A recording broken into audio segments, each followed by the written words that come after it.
ना उन्हें जानने की जरूरत है और ना उन्हें सुनने की जरूरत है और ना ही उनसे सीखने की जरूरत है।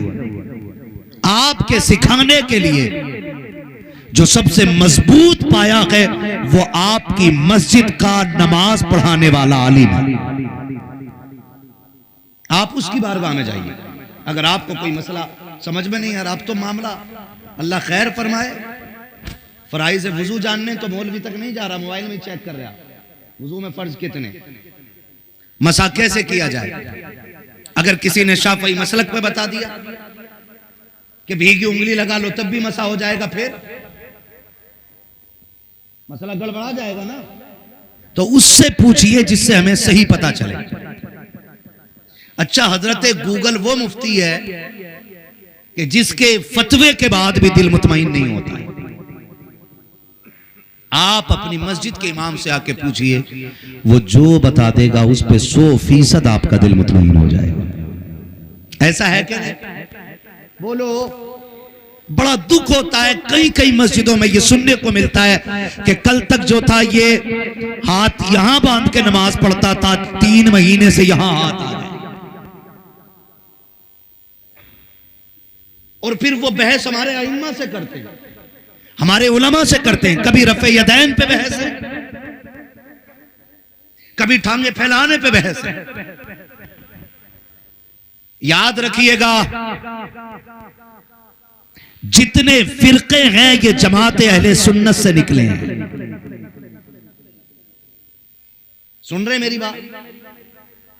ये मसलके अहले सुन्नत से बने हैं जितने भी फिरके हैं। और अहले सुन्नत वो जमात है जिसे मुस्तफा ने बनाया है। याद रखिए जो मैं समझाने लगा, अहले सुन्नत को मुस्तफा ने बनाया है।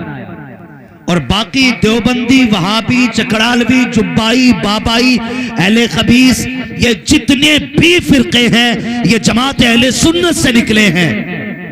और याद रखिए, जन्नत में वही जाएंगे जो मसलके अहले सुन्नत वाले होंगे। और यहां एक बात ये भी साफ कर दूं, जब हम अहले सुन्नत हैं तो मसलके आला हज़रत क्यों लगा रहे हैं? तो भाई ये हमारे बड़े लोग सर का ताज, जिनके कदमों की खाक हमारी किस्मत की महराज है, ये आपको बताएंगे कि ये नारा आज के मौलवियों ने नहीं, ये नारा उस वक्त के सादात इकराम ने अता किया था। भैया इस टी को सही कर लो, या बगैर माइक के बात कर रहे हैं। किसने दिया था? सादात इकराम, जो हमारे मशाइख गुजरे, उनका काम है ये। और क्यों दिया? आप देवबंदी से मिलेंगे वो कहेगा मैं भी सुन्नी, वहाबी से मिलेंगे वो भी कहेगा मैं भी सुन्नी, अहले हदीस से मिलेंगे वो कहेंगे हम भी अहले सुन्नत। आप जिस बातिल जमात से जाके मिलेंगे वो खुद को अहले सुन्नत कहता है, और फिर हम भी अपने आप को अहले सुन्नत कहते हैं। कहा फिर पहचान कैसे होगी? तो सैयदों ने करम किया, मशवरा दिया कि सुनो, हमारे अकीदे की हिफाजत आला हजरत ने की है, तो अपनी जमात की इम्तियाज के लिए इस जमात को मसलके आला हजरत से ताबीर कर दो। अगर कोई पूछे कौन से सुन्नी हो तो खुल के कह देना हम मसलके आला हजरत वाले सुन्नी है। ये एक सीधी सी बात, बाकी ये कोई 5वां मसलक नहीं। और मैं यहां जाके अटक जाता हूं जब कोई कहता मसलके आला हजरत, मसलके इमाम आजम अबू हनीफा का दूसरा नाम है। ये बात समझ में ही नहीं आती है मेरी, इसलिए कि आला हजरत इश्क का इमाम है। किस चीज का इमाम? सारे बोलो, किस चीज का इमाम? इश्क का इमाम। और कलम तोड़ दिया जब इश्क पे लिखा मेरे इमाम ने। ऐसा किसी ने लिखा हो तो ला के दिखाओ जिसने हद कर दी और कहा क्या बात रजा, उस चमनिस्तान करम की ज़हरा के कली जिसमें हुसैन और हसन फूल। सैयदों की सबने तारीफ की, लेकिन कोई ऐसा तारीफ करने वाला ला के दिखाओ जैसी तारीफ बरेली के अहमद रजा ने की हो। उन्होंने कहा था सुनो, इनकी जात पूछने वालों, इनकी अजमत को समझने वालों, सुनो और कान खोल के सुनो, तेरी नस्ल पाक में है बच्चा बच्चा नूर का, तू गए ने नूर तेरा सब घराना नूर।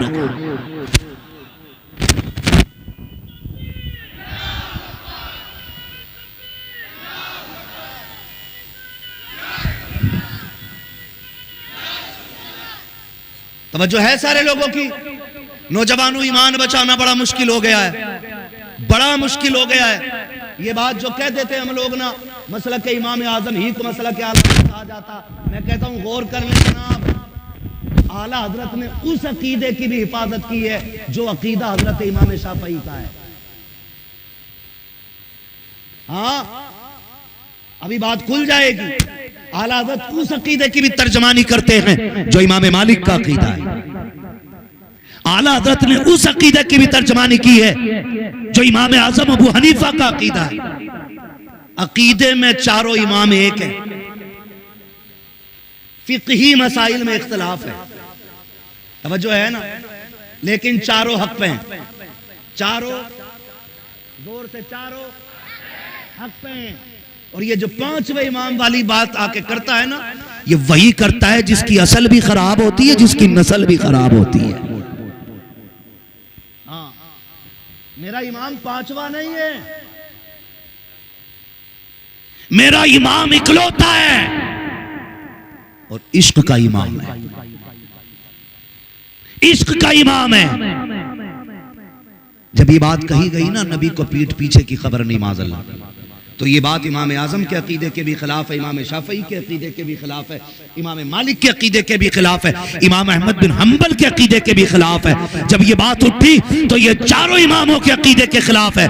फिर इसकी तर्जमानी मेरे इमाम ने की, फरमाया धोखे में ना आना, ये अंधे हैं जो कह रहे हैं नबी को पीठ पीछे की खबर नहीं है। मेरा नबी तो वो है जिसकी शान ये है और कोई गैब क्या तुमसे निहा हो वाला, जब ना खुदा की छुपा तुम पे करोड़ों दुरूद।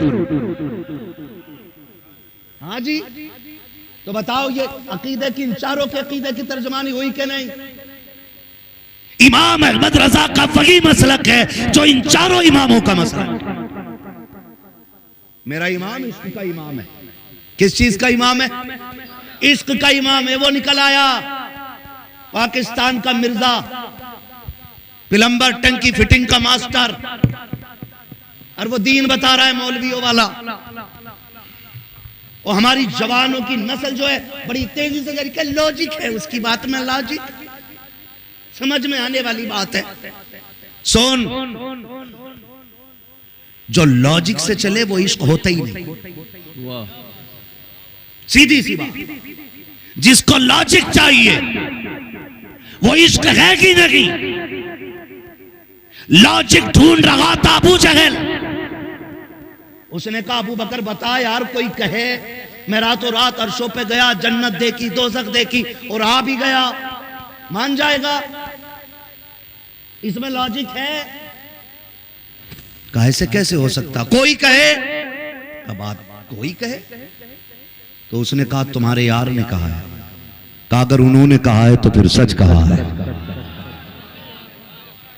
काबी तो कह रहे थे कि अगर कोई कहे रातों रात आसमानों पे गया, मैंने जन्नत देखी, दोज़ख देखी, बैतुल मुक़द्दस देखा, नहीं मानोगे? फिर उनका नाम सुन के क्यों मान गए? कहा वो और होंगे जिन्हें लॉजिक से माना जाता है, ये मेरा महबूब है जिन्हें इश्क से जाना जाता है।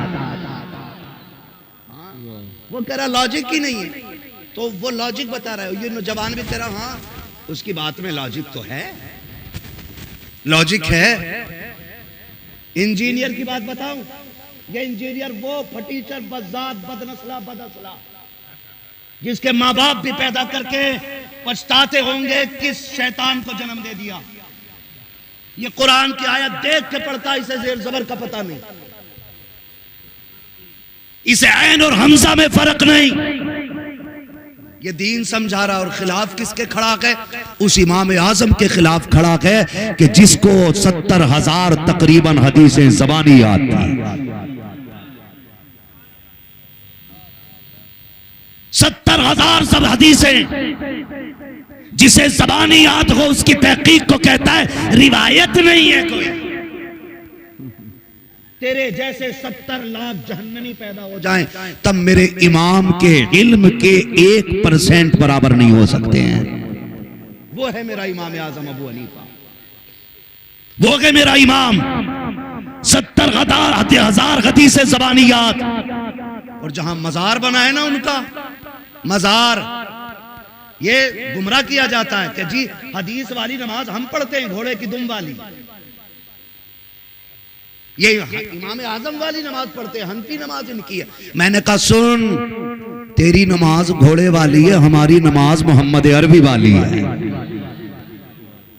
हाँ, उसने कहा एक रिवायत नहीं मिलती है कि नबी ने रफ़े यदैन से मना किया हो, इसके चक्कर में न आना। 40 से ज्यादा ऐसी हदीसें मौजूद हैं जिसमें मुस्तफ़ा ने तर्क रफ़े यदैन का हुक्म दिया हो। खुदा के वास्ते धोखे में न आना, इसके चक्कर में न पड़ना। इमाम आज़म जिसने हमें नमाज का तरीका बताया, उसके तकवे का आलम यह था, जहां आज उसका मजार बना के उस जमीन पर बैठ करके मेरे इमाम आज़म अबू हनीफा ने 7000 कुरान मुकम्मल किए थे। उस जगह बैठ करके 7000 मरतबा कुरान का खत्म किया था। आज जिस कब्र में लेटा के उस जमीन पे 7000 मरतबा कुरान पढ़ने वाला इमाम आज़म ऐसा तकवे वाला था, ऐसा इबादत गुजार था। रमजान के महीने में कोई एक कुरान मुकम्मल करता है, कोई 2 करता है। इमाम आज़म वो है जो 30 रोजों में 60 कुरान मुकम्मल किया करते। हाँ, हमारा जवान उधर ही चल दिया, ये भी ऐसी पढ़ रहा है। अल्लाह का शुक्र है, रब ने हमें अकीदे की तकलीद के लिए आला हजरत जैसा इमाम दिया और फिqही तकलीद के लिए इमाम आज़म जैसा इमाम अता फरमाया। अब जो है सारे लोगों की चक्कर में न पड़ियो। तुम्हारा बाप रफ़े यदैन नहीं करता था, तुम्हारा दादा नहीं करता था, तुम कर रहे हो, इसका मतलब ये फितना तुम्हारे अंदर आया है। समझ रहे मेरी बात? तो इस फितने से हमें निकलना है, इस फितने से हमें निकलना है। और इंजीनियर और ज्यादातर सरकार पढ़े लिखे लोग, इंजीनियर डॉक्टर लाइन के लोग जा रहे हैं कि नहीं हम आंखें दी अल्लाह ने, इल्म दिया हमें, हम भी समझ सकते हैं बात को। अगर तू समझ सकता ना तो तुझे पता ही क्या है हदीस किसे कहते हैं और फिक़ह किसे कहते हैं। तू जानता ही क्या है। तूने हाँ बड़ी बड़ी डिग्रियां हासिल की, 2 करोड़ रुपए दे करके तूने MBBS की डिग्री ली है, 4 करोड़ के दे करके तू बड़ी पोस्ट पे पहुंचा है, लेकिन अभी तक तुझे इस्तिंजा करने का तरीका नहीं आता। हाँ, पैसे वाला दीन सीखना अलग बात है, नबी वाला दीन सीखना अलग बात होती है। कितना दीन आता है बताइए? खड़े होके पेशाब कर रहे हो, आपके पास 2.5 करोड़ की डिग्री है। गधों की तरह चल के खा रहे हो, आपके पास 4 लाख की डिग्री है। आपके कंधे पे स्टार लगा है, आपको बात करने की तमीज नहीं है। सलीका अगर सिखाता है तो मोहम्मद अरबी का दीन सिखाया करता है। हाँ? तो खुदारा ईमान की हिफाजत करें, ईमान असल है। अमल कम भी होगा तो इनकी निस्बतें बचा के ले जाएंगे। अमल कम भी होगा तो नबी की आल की, बुजुर्गों की, उलमा की, नेकों की निस्बत बचा के ले जाएगी। और अगर ईमान ही नहीं होगा ना तो पूरी नमाज की गठरी रख के टहलना सर पे नहीं चाहिए। निकल लो ले कैसे, किधर? फी सकर, डाल दो ले जाकर। ईमान असल है। क्या असल है? जोर से बोलो। ईमान बचाएंगे ना इंशाअल्लाह। अल्लाह से दुआएं मांगा करो, अल्लाह हमारे ईमान की हिफाजत फरमा, ईमान की हिफाजत फरमा। कभी जब नेक लोगों से मिला करो ना, इतने बड़े लोगों से, इतने बड़े बड़े लोगों से मिला करो, बस ये कहा करो, दुआ करें अल्लाह ईमान पे मौत दे दे। बड़ा कामयाब है वो बंदा। और फिर सादात, अल्लाह अकबर। बड़ों का लिहाज करना चाहिए। किसका? बड़ों का लिहाज करना चाहिए। आज तो अगर उस्ताद हाफिज है ना खाली, और उस्ताद हाफिज है, बेटे को उसने शागिर्द को हिफ्ज कराया, बेटा हिफ्ज करके शागिर्द दूसरे मदरसे में जाके मुफ्ती हो गया ना, कब उस्ताद के सर पे चढ़ के बैठता है, कह रहा है ये खाली हाफिज जी है, मैं जो हूँ मुफ्ती साहब हूँ, मैं मुफ्ती साहब हूँ। सुन, उस्ताद उस्ताद होता है, बड़ा बड़ा होता है। एक बात याद रखना नौजवानों, अगर तुम बड़े होकर के बड़े रहना चाहते हो ना तो फिर बड़ों की इज्जत किया करो। क्या किया करो? बड़ों की इज्जत किया करो। आपको सियासी कुर्सी कितनी भी मजबूत मिल जाए, अगर सफेद बालों वाला बंदा सामने से आ जाए तो उठ के खड़ा हो जा। ये सोच के नहीं कि ये तेरे पास काम से आया, तू मंत्री है, ये संतरी है, तू बड़ा ये छोटा ना। अगर तू हुजूर का उम्मती है तो ये सोच के उसके लिए खड़ा हो जा। मेरे नबी ने कहा है, जिसने सफेद बालों वाले की इज्जत की, गोया उसने मदीने वाले की इज्जत कर ली है। ये सोच के खड़े हो जाया करो। बड़ा होना बड़ी बात नहीं है, बड़ा रहना बड़ी बात है। बड़ा तो शैतान भी बहुत हुआ था, लेकिन रहा। बोलो, रहा किधर गया? सबके साथ। हाँ, अपनी पोस्ट से नीचे गिरा के नहीं। भाई जन्नत में झूलने वाला, फरिश्तों को पढ़ाने वाला, उनको अदब सिखाने वाला किधर है आज? ठोकरों में, ठोकरों में। तो बड़ा होना बड़ी बात नहीं, बड़ा रहना बड़ी बात है। बड़ा रहना बड़ी बात है। आपको एक बात बताऊं, बड़े कैसे होते हैं? इमाम शाफई रहमतुल्लाह तआला अलैह, आपकी अपनी तहकीक ये है कि रफ़े यदैन करें, ठीक है जी। इमाम आजम की तहकीक ये है कि रफ़े यदैन, रफ़े यदैन मतलब समझ रहे हैं? और तकबीर पे हाथ उठाना, रुकू के बाद हाथ उठाना, है ना? ये रफ़े यदैन बार बार नमाज में हाथ उठाना। तो इमाम शाफई के यहाँ रफ़े यदैन है, जबकि खुद मुहक्किक हैं वो। और इमाम आजम के यहाँ रफ़े यदैन सिर्फ एक बार तकबीर तहरीमा के लिए हाथ उठाने, फिर हाथ बोलो जल्दी से नहीं उठाने। इमाम शाफई मुरीदों के साथ, शागिर्दों के साथ इमाम आजम के मज़ार पे फाता पढ़ने जाते। क्या करने जाते?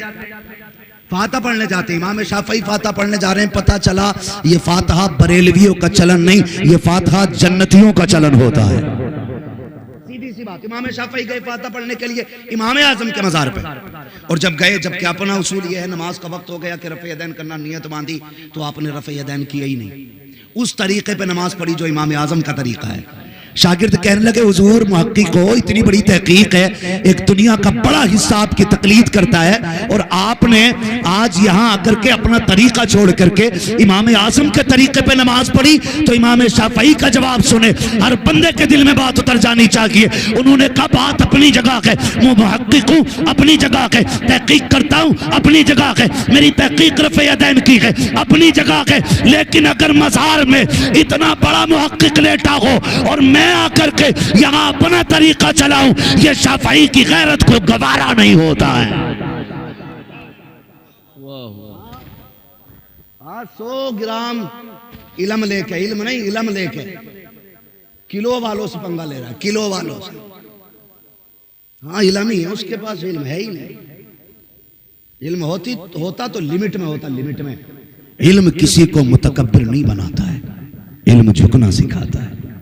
इल्म झुकना सिखाता। अपने बड़ों की इज्जत किया करो, अपने बड़ों की इज्जत किया करो, इनका एहतराम किया करो। अल्लाह तौफीक दे तो कोशिश ये करना। हुजूर का एक कानून है, मल्लम यरहम सगीरना वलम युक्किर कबीरना फलैसा मिन्ना।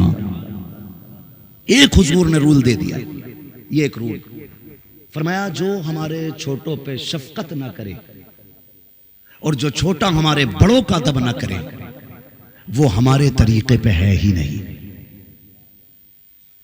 वो हम में से नहीं है। मतलब वो हमारे तरीके पे नहीं है। अगर अल्लाह ने आपको 4 पैसे दे दिए, मुंबई कमा के आ रहे हो, और घर में बैठ के कोई मशवरा चल रहा है, बाप मशवरा देने लगे ना, तो बटन खोल के हिम्मत करना, बस चुप, तुझे क्या पता है, तुम तो यहाँ 4 दीवारी, मैं दुनिया देखे हुए हूँ। खुदा की कसम, तुझ साथ समंदर पार के चक्कर लगा के आ जा, जितना तेरा बाप जानता है उतना तू कभी नहीं जान सकता है। कभी ये कहना ही नहीं कि अब्बा तुम चुप हो, तुम्हें क्या पता, तुम चुप हो, तुम्हें क्या पता, अम्मी तू ना बोला कर, तुझे बोलना नहीं आता है। खुदा के वास्ते ऐसे जुमले ना बोलना, वरना आई अवाई रहमत लौट के चली जाएगी, दरवाजे से लौट जाएगी। आज माफ कीजिएगा, बहनें भी बैठी हैं, बेटियां भी बैठी हैं। अल्लाह करे जिस घर में तुम बहू बन के जाओ, उस घर के लिए तुम रहमत बन के जाओ, उस घर का सुकून बन के जाओ। आज अलमिया यही है, हर कोई चाह रहा, आप बहू नहीं सुधर रही, बहू खराब है, बहू खराब है। ओ भाई, बहू को तबलीग बाद में कर, बेटी को तबलीग करना शुरू कर दो। जितनी मेहनत बहू को सुधारने पे करते हो, इतनी मेहनत बेटी को संवारने पे कर दो, फिर खुदा की कसम किसी के घर की बहू खराब नहीं हो सकती है। आप बेटियों को संवारिए, आप फिक्र बेटियों की कीजिए, आप बहुओं की फिक्र न कीजिए। बहू कभी नहीं सुधरेगी आपसे, क्योंकि आप ससुर हो और वो बहू है। सुन, पड़ोसी की इज्जत कर लेगी बहू, आसानी से ससुर की करने तैयार नहीं, क्योंकि तुझे अपना एंटिक पीस मांगती है। हाँ, तुझे समझती है कि तू उसका सबसे बड़ा मुखालिफ है। तू कहेगा मेरे बेटे के घर में मेरी जमीन, मेरा मकान, सब कुछ इस्तेमाल कर रही है, मैं दुश्मन क्यों? तो याद दिला दूं, तू दुश्मन इसलिए है कि जब तेरी नजर हराम पे थी और तूने जहेज की लिस्ट बना के भेजी थी और 10 लाख का कैश मांग के कहा था अगर ये शर्त पूरी करोगे तब हम बेटा लेके आएंगे दूल्हा बना के, तू भूल गया हराम खा के। बेटी नहीं भूली है बाप के गुर्दे बेच करके। समझ गए मेरी बात? बेटियां कभी ये दर्द नहीं भूला करती, खास करके बाप के आंसू। अगर आप ये चाहते हो आपके घर की बहुएं आपको बाप तस्लीम करें, तो आप उन्हें ऐसे लेकर के आओ जैसे बाप अपनी बेटी को लेकर। दज्जाल बन के नहीं, हारून बन के नहीं, शद्दाद बन के नहीं, हमान बन के नहीं, हराम खाने वाले बन के नहीं, मोहम्मद अरबी से रिश्ता निभाने वाले बन के लेके आया। हुजूर से रिश्ता निभाने वाले बन के लेके आया करो। दौलत कब तक है यार? जहेज देखा हमने, उनके भी जहेज देखे जो 2 ट्रक में भर के आए। कितने में? ट्रक समझते हैं? और DCM कंटेनर है, कह रहा अल्लाह का शुक्र है जी, क्या समझी मिला है। एक ट्रक एक ट्राली में भर के खाली जहेज आया। कितने दिन में गल जाती है लकड़ी? साल की तुम्हें कोई नहीं दे रहा जो तुम 100 की बता दो। 10 साल, 20 साल, 30 साल, और बोलो 10 में टूट जा रहा। इसका मतलब पेंटिंग का कमाल है सारा। थोड़ी ढंग की भी लकड़ी देखने तैयार नहीं, 10 साल में टूट गया, खत्म हो गया ना। अब बताओ बचा क्या? एक बेटी बची जो आपको एक बाप ने दी थी। यही बेटी आपकी नस्लों को जन्म देगी, इसी बेटी से आपकी नस्लें आगे चलेंगी।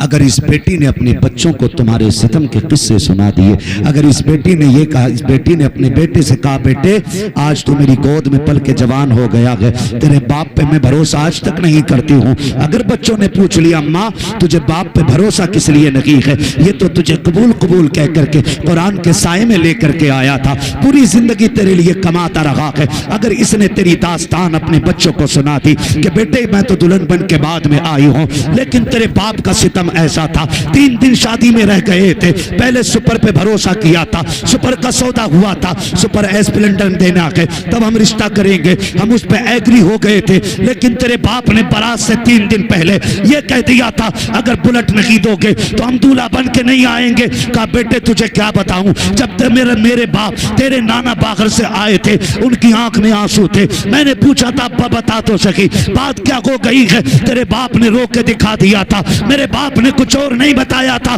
मैंने फिर रात को पूछा अब्बा बता तो सकी, हर दिन 3 रोटी खाने वाला आज 2 लुकमे खा के कैसे सो गया है। तब उसने कहा था बेटी जहां तेरी बारात आने वाली है, जिनको हमने रिश्तेदार बनाया है उन लोगों ने हद कर दी है, पहले सुपर का वादा था अब उन्होंने बुलेट का सवाल कर दिया है। बेटे मैंने तेरे नाना से कहा था अब्बा जी फिक्र क्यों करते हो, मैं अपना रिश्ता तोड़ने के लिए तैयार हूं। तब मेरे बाप ने कहा था ना बेटी रिश्ता ना तोड़ देना, अगर बेटियों के रिश्ते टूट जाते हैं तो आखिरी सांस तक के लिए बेटियां दागदार हो जाया करती हैं। ए बेटे तेरे बाप की शर्त पूरी करने के लिए मेरे बाप ने मकान गिरवी रखा था, जमीन बेची थी, तब जाके तेरे बाप की फरमाइश पूरी हुई थी, तब जाके इसने मुझको अपने निकाह में कबूल किया था। खुदा की कसम अगर बेटियों ने ये किस्से नस्लों को सुना दिए एड़ियां रगड़ के मर जाओगे, औलाद तुम्हें घूंट पानी नहीं पिला सकती। इसलिए अगर चाहते हो तुम्हारी बीवियां तुम्हारे बच्चों को तुम्हारे वफा के किस्से सुनाएं तो उन पे सितम करके ना लाओ, उन पे करम करके उन्हें लेके आया करो। आएंगे इंशाल्लाह, ऐसे ही करेंगे इंशाल्लाह। हाँ अल्लाह हम सबको हुजूर का सदका अता फरमाए।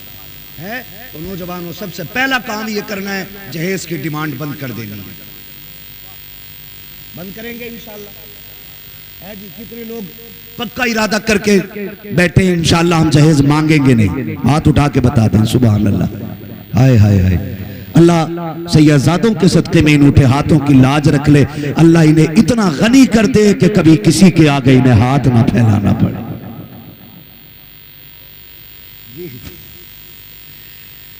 देखिए बड़ी बातें बड़े ही कह सकते हैं। हुजूर सैयद साहब क़िबला कह रहे हैं इनके अब्बा से भी तो उठवा लो, कहीं लल्ला ना मांगे और अब्बा पीछे पीछे कूमल कर दे। अब्बा भी वादा करते हैं इंशाल्लाह नहीं मांगेंगे।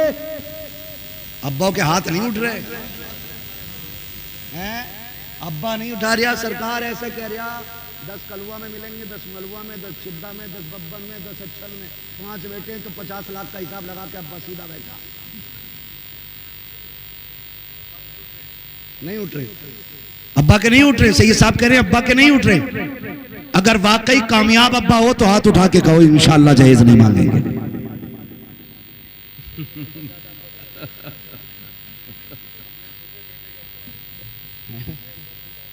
छोटे बेटे के अब्बा माशाल्लाह। नौजवानों अब आपसे कहूं, अगर ये नहीं मान रहे हैं तो अब सुनो, अगर तुम्हारा बाप जहेज मांगे और तुम ना मांगने के हक में हो जो हुजूर का तरीका है, तो फिर नाजायज काम में माँ बाप की भी फरमाबरदारी की इजाजत नहीं। समझ गए मेरी बात? कि नाजायज मामलात में, नाजायज हुक्म में, शरीयत के खिलाफ अगर कोई बाप तुम्हें हुक्म देता है या तुम्हारे लिए करता है तो शरीयत हुक्म देती है कि फिर तुम अपने बाप को छोड़ दो उस मामले में। उसमें बाप की फरमाबरदारी नहीं करोगे, वही करना जो उस आशिक ने करके दिखाया था। एक आशिक का किस्सा सुनाऊं, तवज्जो है तवज्जो सारे लोगों की? थके तो नहीं है ना अभी? चलो हाँ जी, थके तो नहीं है? जो नहीं थके वो जरा कह दें या रसूल अल्लाह। है जी, जो सुन्नी बैठे वही बोले या रसूल अल्लाह। जिनने वहाबियों में दावत ना खाई हो वो डट के बोले सुभान अल्लाह।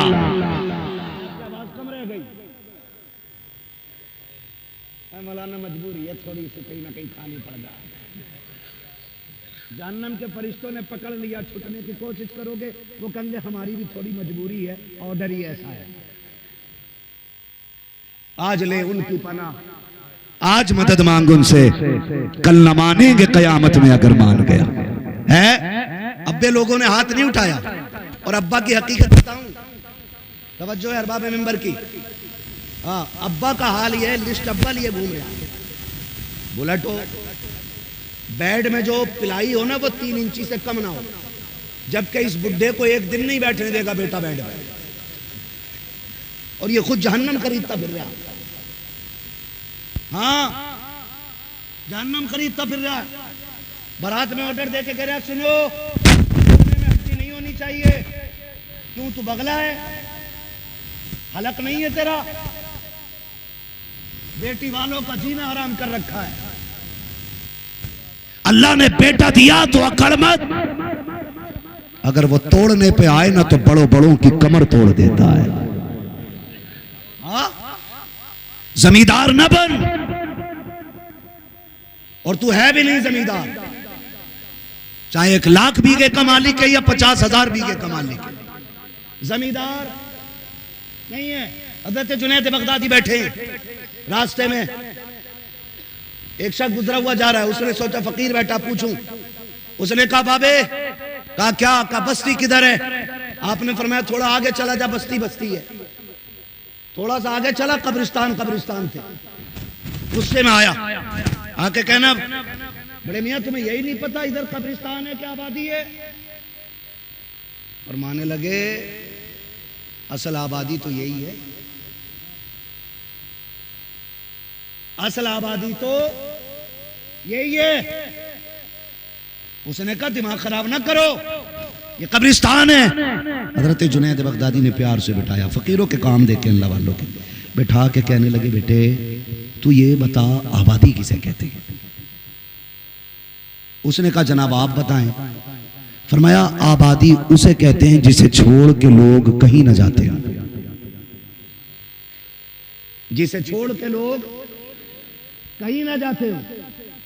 कहने लगे तू जिसे आबादी कह रहा है क्या उसमें लोग हमेशा कह रहे थे? उसने कहा जी नहीं। कहा तुझसे पहले कौन था? कहा मेरे बाप, उनसे पहले कहा दादा, उनसे पहले परदादा, तेरे बाद क्या औलाद, उसके बाद कहा उसकी औलाद। कहा इसमें रहा ही कौन? कहा ये आबादियां नहीं, ये तो मुसाफिर खाने हैं। असल आबादी तो कब्रिस्तान होती है, क्योंकि यहां आके फिर कहीं नहीं जाना है, यही असल आबादी है। तो भाई अगर घमंड है ना कि जमीन वाला हूं 50 बीघे तो एक आध बुलेरो तो मांग ही लूंगा, बैठ के देख, अगर दिल दुखा के बुलेरो ली, अल्लाह ऐसा एक्सीडेंट करेगा कि पूरा खानदान बुटर जाएगा एक बार। हाँ, किसी के आंसू समझो, किसी का दर्द जानो। अभी 3 दिन नहीं हुए, अखबार की बात है, आई हवाई बारात लौट गई, मेहंदी लगी रह गई, निकाह का रजिस्टर भरा रह गया, और एक बेटी का घर बसते बसते फिर वीरान हो गया। क्या ये जिंदगी है? ये बुलेरो है? और साइंस पे भरोसा करने वालों, टेक्नोलॉजी को इमाम मानने वालों, आज मैं हूं या आप हो, गाड़ी खरीदने जाते हैं तो पहले पूछते ये बता एयरबैग है कि नहीं। कहा ये गाड़ी सबसे महंगी है। कहा क्योंकि इसमें 8 एयरबैग, इसमें 12, इसकी छत में भी एयरबैग है, छत में भी। कसम खा के बता, अगर रब ना चाहे तो एयरबैग वाला गाड़ी वाला बचा लेगा हमें? गूंगे होके क्यों बोल रहे हो? मुंह से बोलो, बचा सकता है? अभी रामनगर पहाड़ियों में सरकार, कुछ नौजवान भाई हमारे टहलने के लिए गए, थार लेके गए, 1-2 साल पहले की बात, बर्फ का बर्फीला इलाका है ना, थार थी 4x4, एयरबैग भी थे। जब फिसली ना तो नहीं रुकी, और नीचे गिरी ना तो 3 दिन बाद उन 4 बच्चों की लाशें मिली। एयरबैग भी थे, 4x4 भी थी, है मजबूत गाड़ी थी, लेकिन मौत आ गई। इसलिए कि अल्लाह का वादा है, वक्त आ गया तो 7 ताले भी तुझे नहीं बचा पाएंगे। समझ रहे मेरी बात? 7 ताले भी नहीं बचा पाएंगे। मौत आएगी ना तो कोई नहीं रोक पाएगा, कोई नहीं रोक पाएगा। इसलिए दिल दुखा के किसी से ना सुई भी ना ले, सुई भी ना ले। सुई भी दिल दुखा के लेगा, अल्लाह उसी सुई से टेटनिस करने की ताकत रखता है तुझे। अल्लाह कादिर मुतलक है, उसे राजी कर लो, खुशियां दरवाजों पे डेरे डाले। अगर वो नाराज हो गया ना तो 60 डॉक्टर बच के भी तेरा बन मिल के भी तेरा ऑपरेशन करके तुझे नहीं बचा सकते। हजरत इब्राहिम बिन अदहम बड़े पाए के बुजुर्ग, नाम सुना है? नौजवानों अल्लाह के हो जाओ, मानो मेरी बात, हर शय अल्लाह के हवाले कर दिया करो। इब्राहिम बिन अदहम कोई आम नहीं है, सल्तनत को ठोकर मारने वाली जात है, जिसके तख्त के पायों में हीरे जवाहिरात लगे थे, जमरुद जिसके ताज में लगा था, जो सोने के बर्तनों में खाना खाता था। एक दिन खुदा की मोहब्बत गालिब आ गई, और आई कैसे जानते हो? सुनो और कान खोल के सुनो। बंदा जब पैदा किया जाता है ना तो उसी मिट्टी से बनाया जाता है जिस मिट्टी में उसे दफन होना होता है। फरमाया गया हर शख्स की नाफ में उसकी कब्र की मिट्टी होती है। जितने चाहो वीआईपी बंगलों में रह लो, कब्र की मिट्टी तुम्हारी नाफ में रखी हुई है। जितने चाहो वीआईपी कपड़े पहन लो, समझ लो कफन तुम्हारे साथ साथ है। खुदा के वास्ते तैयारी रखें। ऐसा नहीं है बंगले वालों का हशरोर होना है और ठेले लगाने वालों का हशरोर होना। मौत सबको आनी है। कुछ भी कर लो, 2 चीजों से छुटकारा नहीं मिलेगा, एक कब्र से और एक मौत से। कुछ भी कर लो, ये 2 चीजें ऐसी हैं जिनसे तुम्हें और मुझे गुजरना है। मौत भी जरूर आनी है, अल्लाह करम करेगा तो कब्र की मिट्टी भी नसीब होनी है, ये लाजिम है। नेक के लिए भी और बद के लिए भी, नमाजी के लिए भी, शराबी के लिए भी, सच्चों के लिए भी, झूठों के लिए भी। फर्क इतना है, अच्छों की मौत अच्छी हो जाती है, बुरों की मौत बुरों की मौत। और बुरी मौत ये नहीं कि एक्सीडेंट से मरा, बुरी मौत यह है कि मरते वक्त कलमे की तौफीक नसीब नहीं हुई। अल्लाह ऐसी मौत से बचाए कि हमें कलमे पढ़ने की मोहलत ना मिले। तवज्जो है सारे लोगों की। चलूं आगे। हजरत इब्राहिम बिन अदहम बिस्तर पे आपके रोजाना गुलाब बिछाए जाते थे। गुलाब, जो खादिमा गुलाब बिछाती थी ना, उसने एक दिन गुलाब बिछाए। उसने सोचा गुलाब बिछे, लेट के तो देखूं नींद कैसी आती है। वो लेट गई और जैसी लेटी, खादिमा थी, आंख लग गई। जब आंख लगी ना तो बस लगी रह गई। इब्राहिम बिन अदहम बिस्तर पे आए। जब बिस्तर पे आए, देखा रे ये लेटी हुई है। आपने उठाया, गुलामों को हुक्म, कोड़े बरसाए गए, उस बच्ची को कोड़े मारे गए। तेरी हिम्मत कैसे हुई, मेरे बिस्तर पे लेट गई, मेरे गुलाब के बिस्तर पे तू कैसे लेट गई। उसने देखा इब्राहिम बिन अदहम को, जब मार पड़ती है तो रोती है, फिर हंस देती है, फिर रोती है। इब्राहिम बिन अदहम ने कहा था, एक बात समझ में नहीं आ रही, इतने कोड़े पड़ते हैं, कभी हंसती है कभी रोती है। रोने का सबब तो समझ में आता है, लेकिन हंसने की वजह क्या है। उसने कहा था, बादशाह सुन ले, जब तेरे कोड़े मेरे लगते हैं तो मैं दर्द से रो देती हूँ, जब एक ख्याल आता है तो हंसना शुरू कर देती हूँ। का कौन सा ख्याल, कि गुलाब की पत्ती पे मैं थोड़ी सी देर लेटी हूँ तो इतने कोड़े पड़े हैं, और तू तो पूरी जिंदगी सोता रहा है, पता तेरा क्या हश्र होगा। इतना सुनना था। इब्राहिम बिन अदहम के दिल में ये बात घर कर गई। तख्त शाकी को टुकराया, जंगलों में निकल गए, अल्लाह को राजी किया, वो उसके हो गए, रब उनका हो गया। तारीख गवाह है, आपके मामू मिलने के लिए गए, दरिया के किनारे पे बैठे थे, अपने बोरिए को, फटे लिबास को एक सुई से सिल लगे थे। आके मामू ने कहा था, इब्राहिम बता तुझे क्या पड़ी थी। तख्ते शाकी छोड़ दिया और ये जंगल में आकर के मोहताजों वाली जिंदगी बता तो सकी, क्या फायदा है। वो तख्ते शाकी अच्छा था, ये रेत की खाक अच्छी है। उसने जब इतना कहा, इब्राहिम बिन अदहम ने कहा था, मामू तू नहीं जानता है, जो मजा खाक में आता है वो मजा तख्ते शाकी पे नहीं आया करता। अल्लाह अकबर। क्या कहना चाह रहे हो। का बात ये है मामू, जब हुकूमत थी ना, उतने लोग बात सुनते थे जहां तक आवाज जाती थी। काब का जब से जमीन पे आया हूं, रब की सारी कायनात मेरी बातें सुनने लग गई है। का मैं नहीं समझा, मैं नहीं समझा। आपने यूं सुई दरिया में फेंकी और आपने फरमाया, लो मामू मैंने सुई फेंक दी। तो मामू ने कल एक सुई थी वो भी फेंक दी। आपने कहा मछली हो, मेरी सुई लेके आओ। तो हर मछली जो किनारे पे आई, सबके मुंह में सोने की सुइयां थी। आपने फरमाया, इसे मैं ठोकर मार के आया हूं, मेरी वाली सुई ला के दो जो मैंने फेंकी है। एक मछली वो सुई लेकर के आई जिसमें धागा भी पड़ा हुआ था।